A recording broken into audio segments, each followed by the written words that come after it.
Assalamualaikum warahmatullahi wabarakatuh. Selamat siang, salam sejahtera untuk kita semua. Halo semuanya, kembali lagi dengan aku dan jangan lupa like, comment, and subscribe.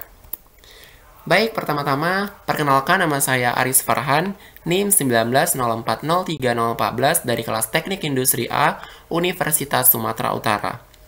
Baik, kali ini aku akan membahas mengenai tentang pengorganisasian untuk memenuhi mata kuliah Organisasi Manajemen Perusahaan Industri. Yang pertama yang kita bahas adalah pengertian pengorganisasian. Pengorganisasian merupakan proses penyusunan struktur organisasi sesuai dengan tujuan organisasi, sumber daya yang dimilikinya, dan lingkungan yang melingkupinya. Pengorganisasian merupakan suatu proses untuk merancang struktur formal, mengelompok dan mengatur serta membagi tugas-tugas atau pekerjaan di antara para anggota organisasi yang dapat dicapai dengan efisien. Pengorganisasian adalah suatu proses kegiatan menetapkan bentuk dan pola organisasi.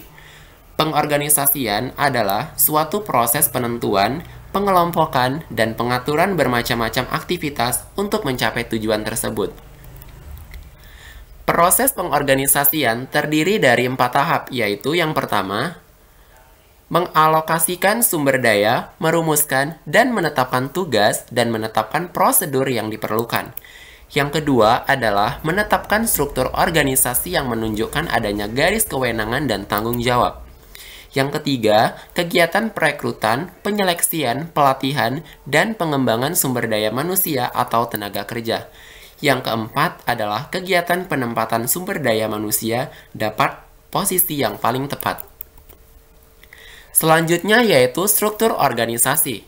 Struktur organisasi atau desain organisasi dapat didefinisikan sebagai mekanisme-mekanisme formal organisasi yang dikelola.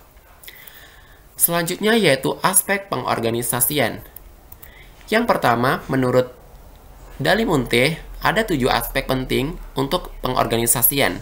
Yang pertama, bagan organisasi formal. Yang kedua, pembagian kerja. Yang ketiga, departementalisasi. Yang keempat, rantai perintah. Yang kelima, tingkatkan hierarki manajemen. Yang keenam, saluran komunikasi. Yang keenam, rentang manajemen. Maaf, maksudnya yang ketujuh adalah rentang manajemen. Selanjutnya yaitu proses pengorganisasian terdiri dari 7 tahap.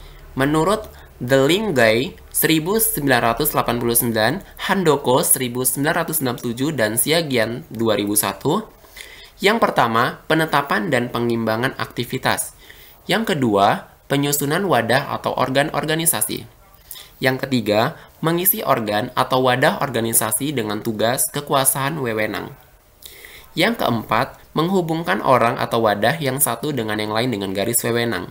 Yang kelima, melengkapi orang dengan alat perlengkapan yang diperlukan. Yang keenam, menempatkan orang yang tepat pada organ atau wadah tersebut. Yang ketujuh, membuat began organisasi. Selanjutnya yaitu proses pengorganisasian. Yang pertama, perincian seluruh pekerjaan yang harus dilaksanakan setiap individualisme dalam mencapai tujuan. Yang kedua, pembagian beban pekerjaan menjadi kegiatan-kegiatan yang secara logika dapat dilaksanakan oleh setiap individualisme. Pembagian kerja sebaiknya tidak terlalu berat sehingga tidak dapat diselesaikan, dan tidak terlalu ringan sehingga ada waktu menganggur, tidak efisien, dan tidak terjadi biaya yang tidak diperlukan. Yang terakhir yaitu pengadaan dan pengembangan mekanisme kerja sehingga koordinasi pekerjaan di antara anggota organisasi dapat berjalan terpadu dan harmonis. Selanjutnya yaitu tujuan struktur organisasi. Yang pertama, sebagai ciri-ciri organisasi. Yang kedua, mengendalikan. Yang ketiga, mengarahkan perilaku orang-orang dalam berorganisasi. Yang keempat, merespons pemanfaatan lingkungan, teknologi, dan sumber daya manusia.